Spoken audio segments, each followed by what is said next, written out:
How to send from Phantom Wallet to Coinbase. Before we start, if you are interested in securing your cryptocurrencies, you can check out Ledger's hardware wallets by clicking the link in the description below. First of all, you need to start by opening up your Phantom Wallet and simply select the coin that you want to send. Let's say you want to send some Solana or Bitcoin, or in case Ethereum.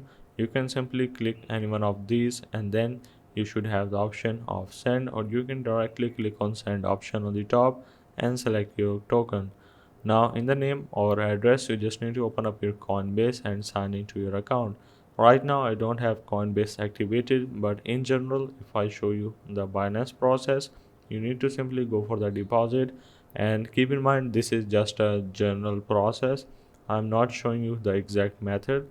So you need to simply select your network, which is going to be Solana, and then copy your deposit address, and then you just need to open up your Phantom wallet and then paste it just like so.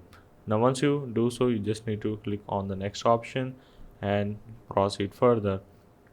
So right now I just need to select my Solana, and then you just need to click on next option and then enter the amount.